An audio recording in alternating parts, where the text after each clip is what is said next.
No, he's got it. Okay, guys, excuse me, guys. We have to be able to see here, so you need to come back to where we put these. No, I've got to pick up when it finishes. I've got to keep in contact. Can you guys move over, please? Because you won't see that. If I can't have my phone, no one can have it. Molly, you won't be able to see from there. Oh, that's giving me a seizure.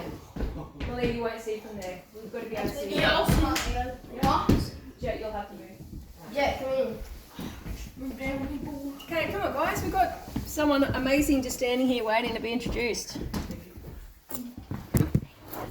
Okay, this is Andre. Andre is only 20 and he has worked very hard to get to where he is today. So I've invited him down so you can ask him questions and he can tell us a little bit about his story. But before we do, I'm going to show you some pictures of how Andre used to look when he was a little bit younger than 20.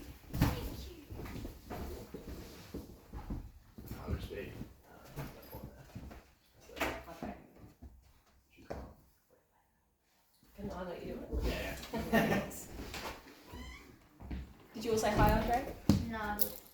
My name's Dad. Hi, Andre. Hey, Andre. There you go. Give me a sec. There we go. So that was Andre, yeah, not too long ago. I was probably 15 in the left one, and then the one on the right was me at about 18, so about 2 years after. I was 80 kilos in the right photo, and then on the left photo I was 68. That was about a 12 kilo difference.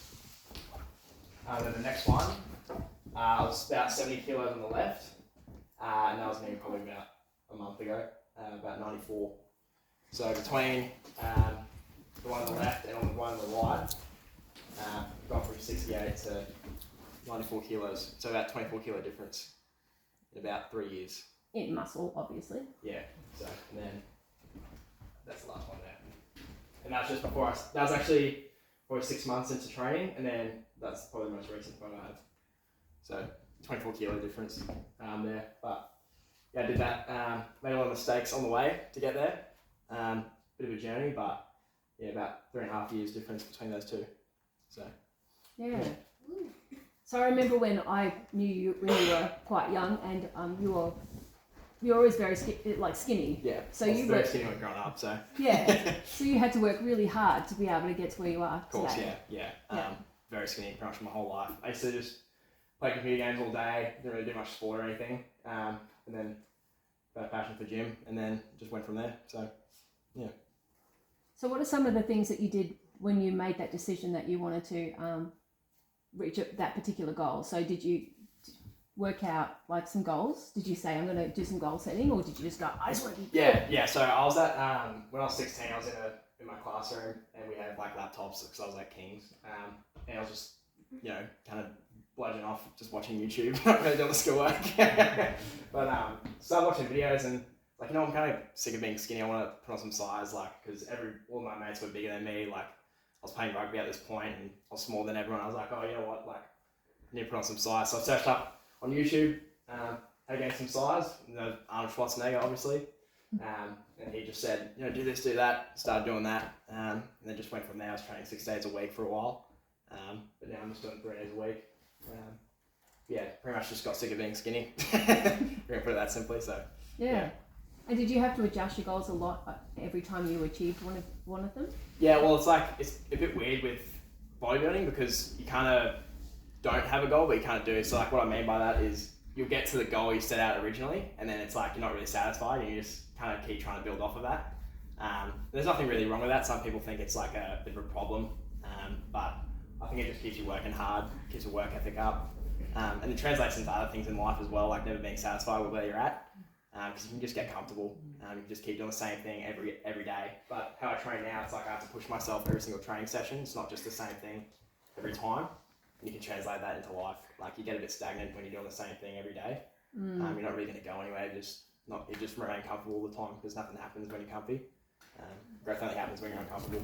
True. And Constable Kurt said the other day about how the definition of insanity is doing the same thing and expecting a different result. Yeah. So that applies to training as well. Yeah, exactly. It's like with boxing. If you're just doing the same training session every single time you go in, you're not really going to improve, are you? It's just not going to happen. But if you go in with a mindset that every single time you train, you're going to do better than you did last time, the sky's the limit. Yeah. Yeah. So it wasn't just the physical side of things. You would have had to really be focused on your nutrition as well. Hey. Yeah. Well, a lot of people try to put like some percentages on it. They like to go, oh, you know, training 60%, nutrition's 40%, or they just give these arbitrary numbers. But the truth is, it's 100% training and it's 100% dieting. Because you can be training completely correct. You can be training every single time you go in, right? You can be training as hard as possible, doing better than last time. But if you're not eating the correct foods, you're not eating right, it's just not going to translate over. You're not going to see any results. So they're very 50-50 or I'll put it 100%, 100%. So. Yeah. Sorry, I'm just. No, it's all What good. do you think about the saying you can't out-train a bad diet? Yeah, you can't. If you have a bad diet, you're simply just not going to grow. You're not going to improve. Same thing with boxing. Like if you're not eating the right foods, say you just wake up and you have 2 bananas in the morning and a glass of orange juice all day, you're probably not going to be improving in your training. With bodybuilding, with pretty much any physical activity, any athleticism, if you're not eating right, it's just not going to happen. Like rugby, for example, those guys eat a lot of food, and the people like that don't eat a lot of food, they don't eat the right nutrition, they perform poorly. So it translates into everything. And it's even with daily life. If you're not eating the right amount of food, like your brain's not going to be functioning properly, like you're not going to be able to think clearly. So it translates into a lot of different areas of life. It's not just training. Sorry, I don't know. It's all good. Oh. Don't worry about it. Never said it. Okay. So, did people try to put you off your goals? 100%. 100%. When you start a goal, there's just going to be heaps and heaps of people, and not just people, but even yourself. You're going to start putting yourself down. You're going to start doubting yourself. But it's really tough when it's other people, especially friends. Before I got into training, I used to skate a lot. I used to skateboard, but I started training. I started skating a lot less, and because of that, my mates just stopped hanging out with me. They kind of took a different path in life. And because I started training, well, they started making fun of me. Oh, why are you in the gym? Why are you doing this? It's just a waste of time.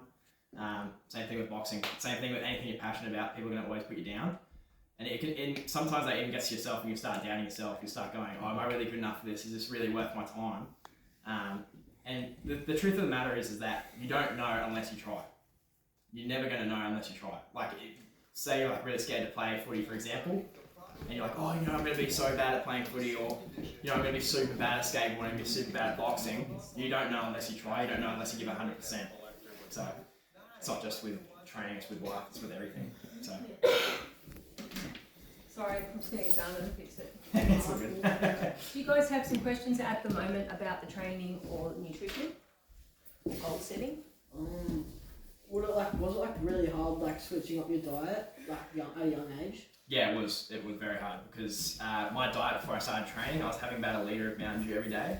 And do you know the massive party bag chips of Doritos? Yeah. One of those every day, like heaps of chocolate. I've had to go from that to eating 12 eggs a day and steak and glasses of milk. So like just bland food. It's not really bland, but it's like going from these sweetened foods to like, you know, whole foods is like a massive switch up, especially when you're doing it for such a long amount of time. Yeah, it's pretty hard. But you get used to it and it becomes easy, so. What's a good diet for footy? Good diet for footy? Just eat a lot of food, pretty much. Probably cut out. A lot of people like to go, you know, hit KFC up afterwards or before. But I'm not really a big fan of KFC. You're best having, you know, like a lot of red meats. I haven't touched KFC in about a year and a half. I believe that's his favourite thing in the world. So Look, I don't blame you. I used to love KFC, but I used to literally work there. So every time I'd be going into work, I'd be smashing out all the chicken. But I haven't had that for about a year and a half. But the best diet's probably just, you know, lots of red meats. So things like steak, lots of fruit as well. So like bananas, orange, yeah, exactly. Rice, pasta, just pretty much basic whole foods, man. Would eggs be good? Yeah, our eggs are like the best food to eat, 100%. Like the protein, eggs, they're perfect because your body will absorb 100% of it. So like with peas, for example, like vegetables, your body's only going to be able to absorb about 50 to 60% of it because there's not a lot of these things called amino acids. Yeah.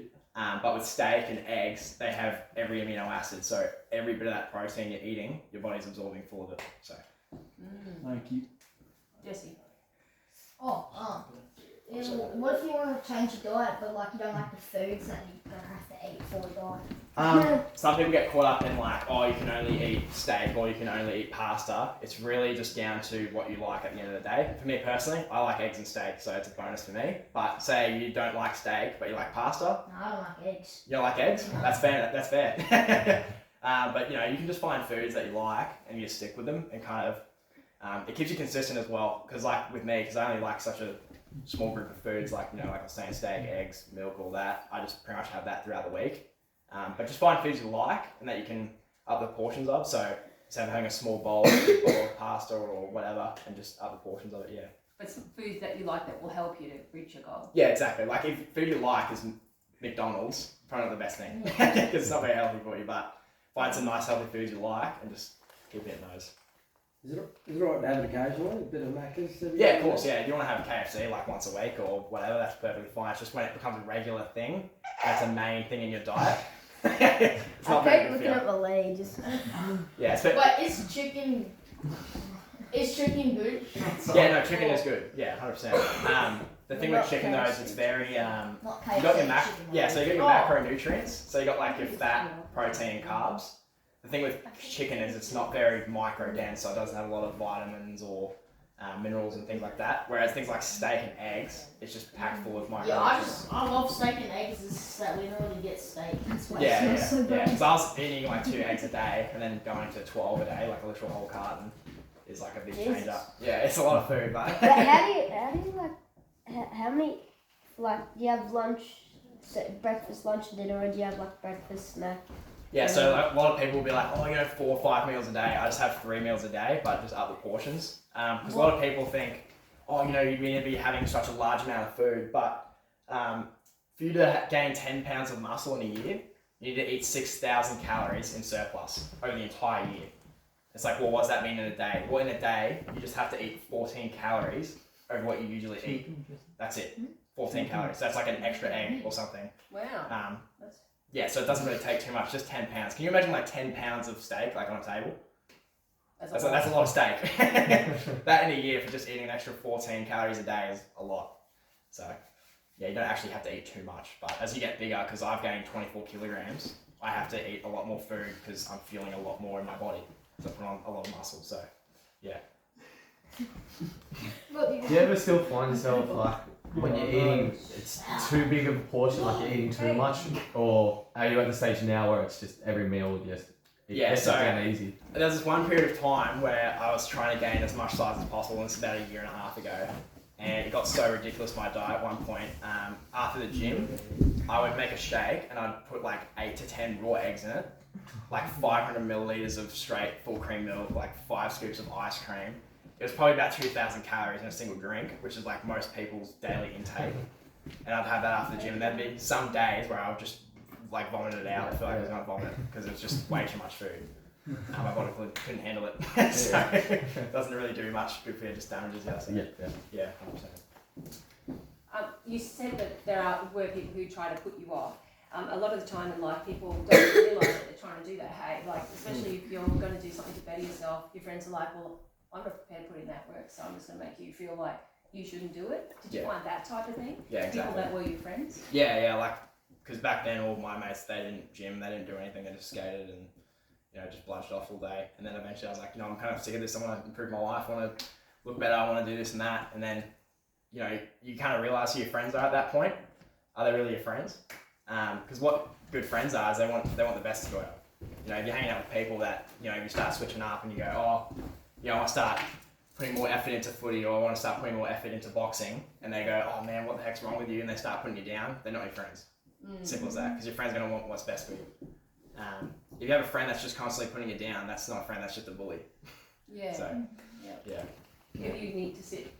No, that's what I'm obviously saying, yeah. What about, like, you made good choices with what you put into your body? What are some of the things that you would never put in? Well, there's only like a Not few food. baseline things in Other food. things. Oh yeah, of course, like drugs. Stay away from drugs. I have mates who are on drugs from like 14, 15. And now, because they're 20 years old now, the same age as me, but because of that, one of my mates, he can't have kids the rest of his life. Because his endocrine system, or like his hormones, are just cooked because of his drug use. So he's infertile the rest of his life. I have other people who are schizophrenic now. A lot of mates. I have mates who can't sleep. They have insomnia, and that's not like a one-off case. Like it's very regular. Like all of my mates that I used to hang out with all have bad permanent problems now because they started doing drugs, and it's not good. So they started around their age, and by your age, that's Yeah, it. They've ruined the rest of their life, pretty much. Yeah. Yeah, what drugs were they using? What about weed? Yeah, it was weed. Most of them was weed. Yeah. So. I keep telling Malik that marijuana is not harmless. Did you get, like, how did you deal with people, I'm guessing you got offered stuff and were at parties or things and people offered, so how did you deal with, like, rejecting that and facing the pressure of maybe peer pressure and stuff? How did you deal with that? Yeah, well, like I said, all of my mates, they were practically all the same. They were all doing weed. Some guys were doing mushrooms and a bunch of psychedelic stuff. And it was like every single time I hung out with them, oh man, you want to come back to ours? We'll, have some cones, or I even had a mate who used to bring mushrooms broad daylight when we were skating at Broadbeach, and he'd just be eating mushrooms in front of us, like in public. It's ridiculous, and it's very tempting because it's peer pressure. You want to be like your mates, you want to be able to be cool or whatever, but it's very tough because eventually you start kind of giving into it. But I'm glad I never touched it. I never touched drugs, but it's definitely a temptation, 100%.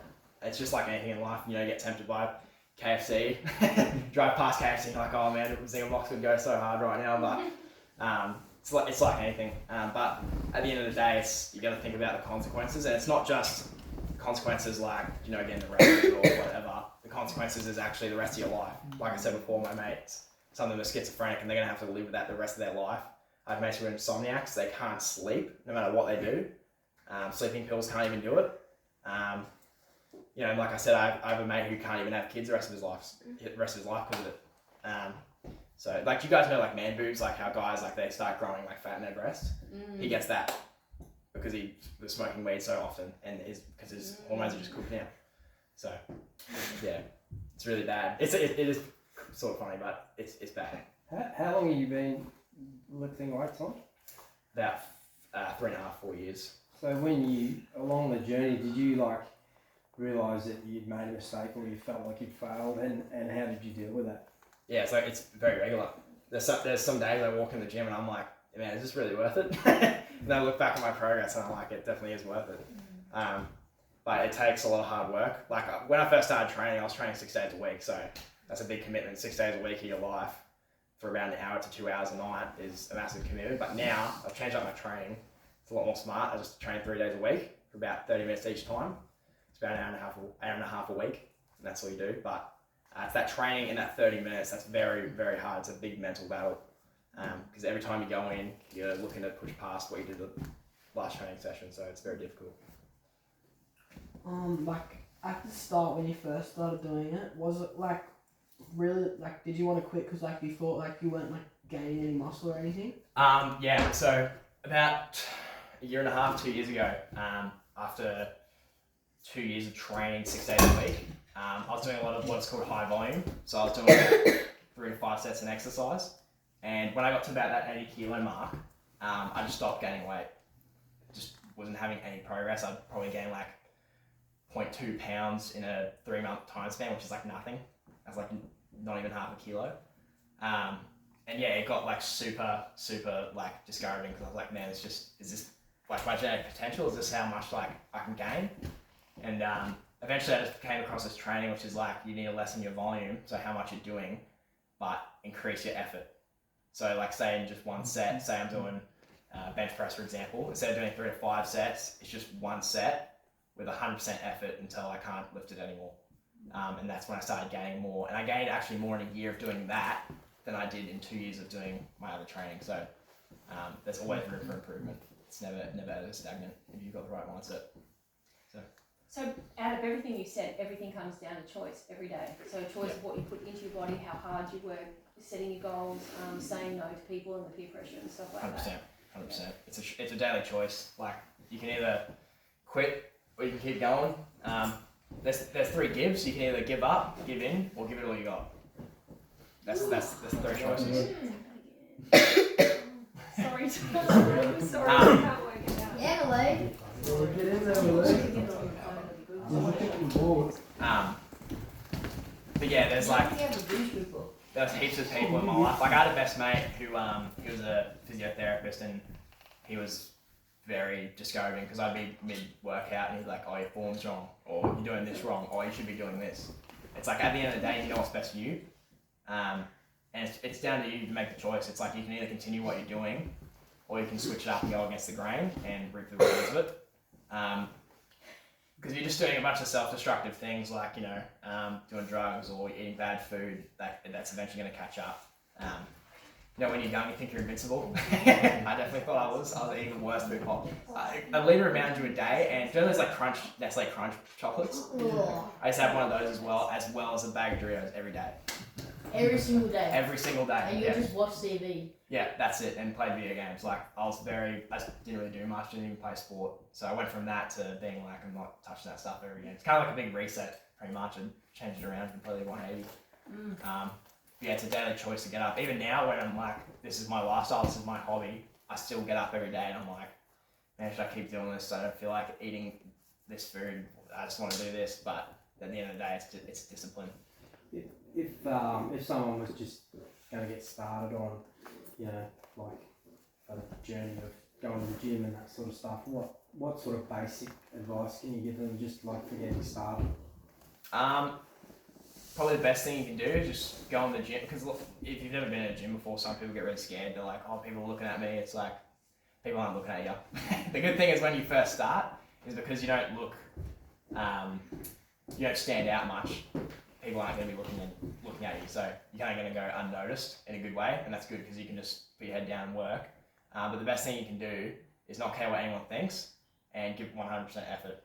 Because a lot of people these days, they go into the gym, you still see it now, they go into the gym, they do one set, and then they're just on their phone for 3 minutes, and then they're just doing mediocre workout after mediocre workout, and it's like, that's not going to produce results. That's just going to the gym for the sake of it. But if you go to the gym with a mindset of, I want to improve this session, I want to do better than I did last time, then that's the best mindset to have. You can really go anywhere with that. But the best thing you can do is just start off training 2 to 3 times a week. Because some people go, just go straight full on head into it like I did. I did 6 days a week. Sometimes even 7 days a week. I'd have no rest. And that can actually damage you as well. I was very tired all the time and it's not good. But the best thing you can do is start off 2 to 3 times a week. Just find how strong you are and then just build off that.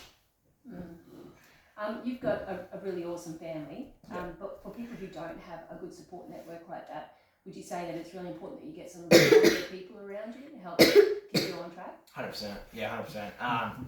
If you can, get a mate on board, find someone who thinks like you. Say your best mate, go, hey, you want to start training with me? Because the best thing you can have in the gym, the number one best thing that helps is having a training partner. 100%. Because back in the days and like when Arnold Schwarzenegger was training, everyone in the gym was friends with each other, so they always were pushing each other to do their best. Now it's like people are just so disconnected. It's like some people are just scared to walk up to someone and go, how many sets you got left?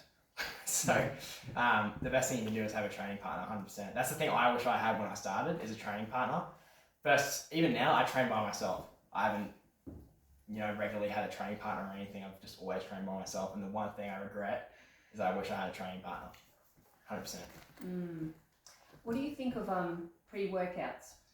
I used to take pre-workout, but I started losing sleep. I couldn't sleep because I was training at night about 7 p.m. I'd take pre-workout because there's so much caffeine in it, I could not sleep properly, and that actually affected my training the next day or whatever because I wasn't sleeping properly. Some days I wouldn't sleep at all because of the pre-workout. So now I don't even take any pre-workout. I just take a spoon of honey and then go to the gym. Yeah. It's quick sugar. If you take, not only was it not helping you, but it's not going to help you recover, which means that you're not going to gain more. Yeah, anyway. Exactly. Especially with like my form of training where it's intensity. So pretty much the amount of effort being exerted. It's not only exhausting what muscle you're working, but it's exhausting your entire body. So say, you do deadlifts, that is going to exhaust your entire body, and you should not train the next day because it's not just your muscles, it's also your nervous system. So when you take pre-workout, that is also affecting your nervous system. It's just putting it into overdrive. So when you're doing that on top of training, you're just going to have chronic fatigue. Like you're going to be tired all the time. And that's what happened to me because I was training so often. I was taking pre-workout. It's just, you're just going to end up getting tired, and in the long term, you're just going to affect your training and the rest of your life because you're tired all the time. So you talked a little bit before too, just on. You said you used to drink, was it a litre or something, a Mountain Dew a day? yeah, litre 0.25, like the big bottles. Yeah. So from what I understand, hydration is is pretty important for when you're working out or boxing or whatever like that. Like how much water? Like I'm guessing you drink a lot of water, or how much? do you Yeah, drink? some people say like, oh, I drink 5 litres of water or some weird number. It's really just when you're thirsty. But because you're drinking like sugary drinks all the time and coffee or whatever, that kind of throws off your hydration. Because a lot of people underestimate just listening to your body, like just assessing how you feel. And that can get thrown off when you're eating crap because you're just eating because it tastes good. You're not eating because you need to eat. But for me, I only have about 2 to 3 litres of water a day. But I'm drinking a lot of milk, coconut water. I love coconut water. It's probably my favourite drink. But yeah, just basic water. Or if you go to Woolies, get some mineral water. That's really good for you as well. But yeah, about 2 to 3 litres of water a day. Not too much, but yeah. So you go. What are good foods for like bulking and cutting and stuff? Yeah, so what a lot of people do is for bulking they'll eat like a lot of rice, pasta, or lots of carbs. So that's things like pretty much anything with wheat in it, so your bread, or fruits, for example, so like a lot of sugars and things like that. So what a lot of people do when they're cutting is they just cut their carbs. So they'll just take that back and they'll just eat a lot of fish, sweet potato, things like that. But there's not really any specific bulking food. So for example, if you're bulking, I wouldn't really bother with protein powder because that's a supplement. So if you're not getting a proper diet or a balanced diet, which is basically you're getting everything you need, you should really only be having protein powder when you can't get enough protein in. So when you're cutting, because you're lessening your portions, so like you're eating less steak, you're eating less eggs, you're eating less rice, that's when you should start supplementing protein because it's just straight protein, there's not any carbs or anything in it. That's when you should start taking it instead of bulking. Would that work for cutting weight as well? Supplementing protein? Yeah, so Is like that's what I mean. It's like Yeah. you should only really take protein when you're cutting because you're not able to eat enough food to be able to meet it sometimes. But when you're bulking, the best thing you can do is just stick to whole foods and just get as much of that in as possible. Because I'm curious on this because bodybuilding and weight cutting is like you just have it more sus than combat sports. Yeah, like yeah. combat sports is stealing all bodybuilding's ideas on how to cut weight. Yeah, of course. So what do you recommend? Like obviously all the portions are going down. Do you do a water load or something like that? Like just have heaps of water. Yeah, like and then you what I've heard you do, the bodybuilders do that, and then you stop drinking so much water, and then you start like peeing it out or getting the water out of your system, and your body thinks that you're still overloaded with water when you stop drinking it, so you keep like pushing it out. Yeah. So the thing with carbs is that these days a lot of people they do vilify them. They go, oh, carbs are bad for you, get on the keto diet, this and that. But the problem with that is that carbohydrates in your body, that is your preferred fuel source for your body. So what keto does is that when it takes the carbs out, it starts using your fat instead. So people lose a lot of weight, but you need to keep your carbs up because that is your energy source, especially when you're cutting. Try to get as much carbs in as possible before going over a limit where you start gaining fat. But yeah, it's because there's a lot of people that go in bodybuilding, they'll cut their carbs out, but the main reason for that is water retention. So when they get on stage and they want to look super shredded, they need to dump as much water out as possible so that they can see all the striations and look super shredded. But keeping that up, you'll die because you don't have enough water in your system. So like a lot of people that take diuretics before they go on stage, which basically makes their body like urinate heaps or whatever just to get the water out. But there's a lot of bodybuilders back in the day, like they wouldn't really have a lot of carbs, but they'd have a lot of fat and meat, or protein, I mean. But some guys like Mike Mensa, they would keep their carb intake up. Like when they're cutting, they're still eating pancakes and ice cream. So it's all really just about portions. At the end of the day, if you're bulking, just up the portions, and if you're cutting, then cut down the portions. So yeah. You are a perfect example of how you can turn some goals into something much bigger because you actually wrote a book, hey? Yeah. Had a training manual, so. Which I'm trying to find, it's just disappeared now. Yes. Sorry. There we go, there it is. Yeah, so I had a lot of people, because I have an Instagram page, a lot of people were like, oh, what are you doing? What's your training? What do you eat? Like now. And eventually I was like, I'm just going to write a book and put all my knowledge into it. And it's like $10 if you want to get it. But it's just got everything I do, everything I eat, like all that, everything you need to know to get started. But I think a lot of people these days, they tend to overcomplicate it. They tend to go do this specific exercise and then train this amount of times a week. It's really just down to effort. What you put in, you'll get out, basically. you put 100% effort in, you're going to reap 100% back. So, but yeah, that's just a book with all the basics they need to know. Yeah, that's pretty amazing, hey? So how old were you when you brought that out? This was only like a couple months ago, so yeah, I 20. was 20, yeah. I think that's pretty cool, hey? Like 20, that's not that far off you guys. So, I mean, even if this is not something that interests you, for you personally, it just shows you that when you make a goal and then you make a plan, you can achieve anything. Yeah, 100%. And it's not like everything's super easy for Andre all the time. He had those people who were trying to offer him drugs and get him to go off track. So every day he was making the decisions about whether to stay on track or whether to go off with his mates. And he's just going to keep on going. Like I'm sure you'll bring out another book. And Yeah, hopefully. But yeah, it's like you can change your life around in a month's time. You know, just a day. A day is 24 hours. You can make a decision to change the rest of your life and just that in a minute. Imagine if you just took a year of your life and put 100% into something you're passionate about. Like you just got 1% better at it every day. In 100 days, you'd be 100% better at it. So that's like with boxing. That's with your job. That's with trying to quit something. It's with everything. Even just in 3 months, 2 months, a month, if you apply yourself 100% to something you want to do, you're going to be way better at it. And it's with gym, it's with boxing, anything you're really passionate about. You just got to put your mind to it. At the end of the day, it's just about effort and whether you're willing to do it and stick to it. yeah. At the end of the day, yeah. So quite a few of the sessions that we've talked about, Andre's sort of mentioned without even realising it when we talked about drugs and how bad they are for you, and peer pressure, so having people try to get you off track, goal setting, working out what your strengths are, all those type of things, they all work in together. So for you just got to work out, what do I want? You may not have any major big goals. Andre at 13 probably didn't have this goal. Yeah. My goals are way different when I was 13, so Yeah. they're probably doing this. But it's good, like with Jesse, for example, he's training every day now. Yeah. So you never used to train, and now you train every night, and you're doing really, really well. And these guys in their training sessions, they're doing great. And if they were to go, I want to get more into boxing and make that a goal, and then you talk to Coach Lee, he's going to tell you how often you should be doing it, and what you should be doing, and all that. You can achieve so much. Yeah. But Like, I have a mate in Sydney. He's he was working a trade job about a year ago, and he was like, I'm getting sick of this somewhat, because he was doing boxing on the side for about 5-6 years, and eventually at the end of last year, he said, I'm just going to apply myself to boxing 100%. Now he's got a professional coach. Like, he's moved up in his skills so much, it's ridiculous. He's got a fight coming up soon. Like, you just don't know what can happen if you just gave yourself 100%. You can go anywhere. So yeah. only time will tell. Yeah, it's amazing. Another thing we talked about was, I think it was last week, your identity.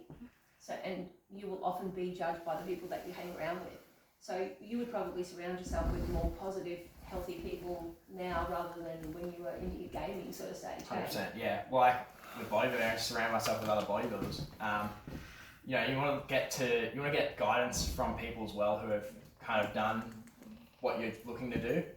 So a lot of older guys. I was lucky to have some older brothers that they had friends that were sort of in that kind of circle with gym and training.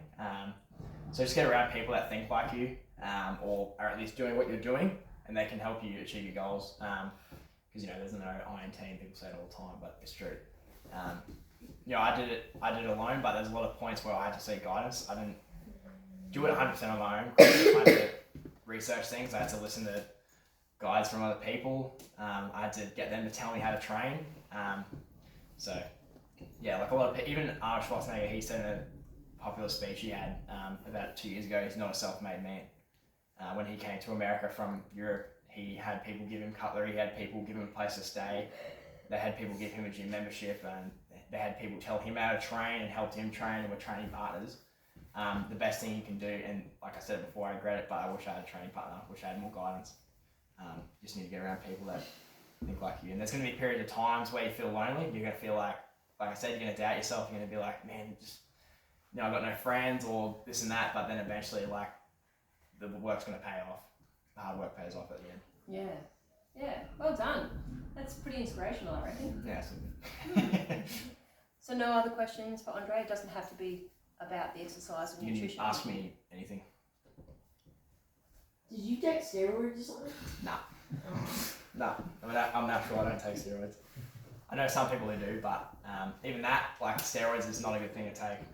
There's some people who it's not really, because a lot of people tend to talk about like infertility. So like you know, some people can't have kids or whatever, and there's like a lot of things around that. But the reason steroids are actually dangerous is because they, one, can damage your liver to the point where you can die because of it, or two, your heart gets enlarged and it bursts and you basically have a heart attack because of the steroids. Those are the two biggest risks.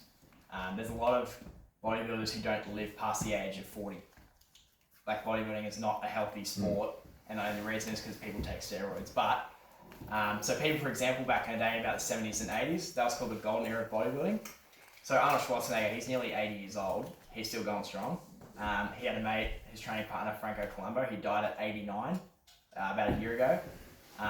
It's a really dangerous thing to do those kinds of things, because it's going to catch up to you. It's a big risk, and it's not one that you should take, because it's going to ruin the rest of your life, or it's going to take your life away from you. Sounds like something. Yeah, so I'd never ever take it. The best way to do it is to go natural.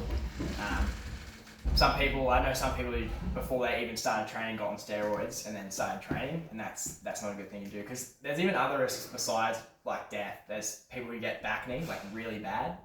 Like if you want to see that, just search up steroid acne and you'll see the worst images you've ever seen in your life.